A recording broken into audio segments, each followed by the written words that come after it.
It's evangelism aimed at an audience that preachers may not be reaching. We have to win this young hip-hop generation for Jesus Christ, and what we use is hip-hop music. Our music needs to change. Somebody doesn't want to be a player. Somebody don't want to be a thug. Somebody wants to live right. Say yeah! Help us reach a lost generation before it's too late. There has to be a message of salvation that goes out that's not just directed to church folk. And it has to be spoken in the language and in the culture of those that God wants to hear. Touch your neighbor and say, it is a new day. We're seeing a new day, and it's a whole new way of operation, a whole new way that God has called us in. It is amazing, and I'm getting in front of myself. It's kind of like the church turned its head while the whole nation, while the whole world changed. We ignored it and then turned around and saw the change, but became afraid of it and ran into our little sanctuaries, and we're hiding inside of that. We've gotten so tied up in tradition, so tied up in the things that we do that's called church. When does the choir sing? When does the usher usher? When do we do this? When do we do that? When do we stand? When do we sit? And how do we dress? And all of that we forgot what our real purpose is. And our real purpose is to give light to those who sit in darkness and in the shadows of death, and to guide our feet into the ways of peace. But the church will not go after them and bring them into light and bring them into what God has ordained, and they end up dying. The problem with this world and the problem with the church is that we are in captivity. And there's a challenge that we have that we need to understand. In Isaiah 58 says, if you extend your soul to the hungry and satisfy the afflicted soul, then your light shall dawn in the darkness, and your darkness shall be as noonday. And the Lord will guide you continually and satisfy your soul in drought. Now, I need you to understand where I started. I started in verse 8, and it said, then. That's what it said. It said, then your light shall break forth like the morning. Now, I need you to look at me. In essence, what God is saying to us is that something happened where the light is blocked. Because something has blocked our light. And so we cannot be a light to the world or bring the light of a new day and a new understanding, because there's something blocking us. Say captivity.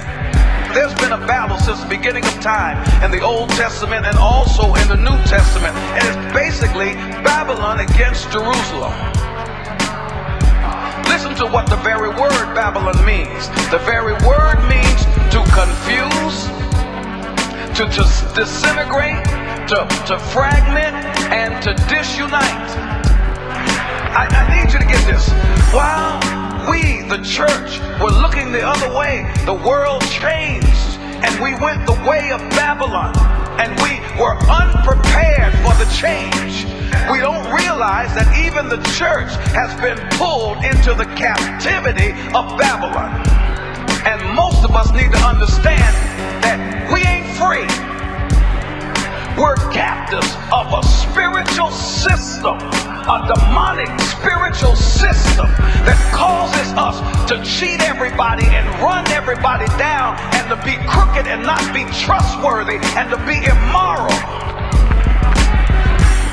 Matter of fact, most of us in here hate 6 days of the week because we got to work in a Babylon system that is cheating, it's ununified, it's dog eat dog. There's no love.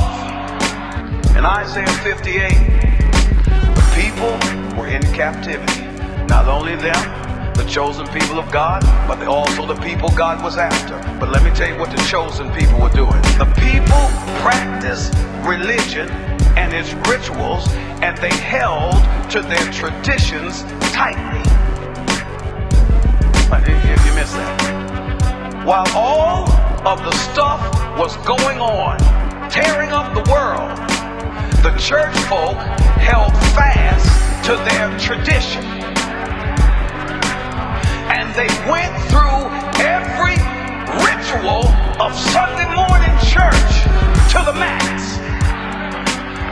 They had church and the religiosity to ease their own pain. You've been saved 10 years.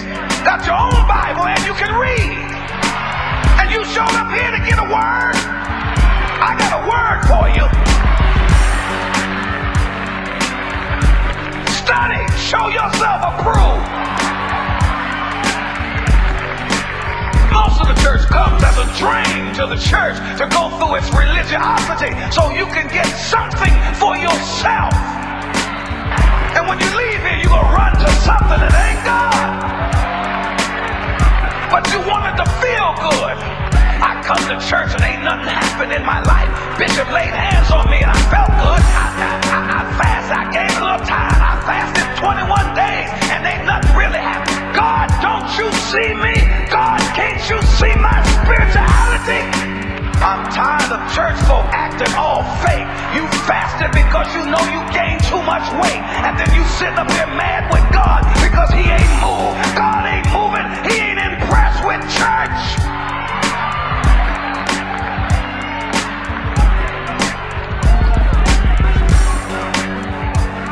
And the question is, how do we go from being captive to free, that we become lights that free others?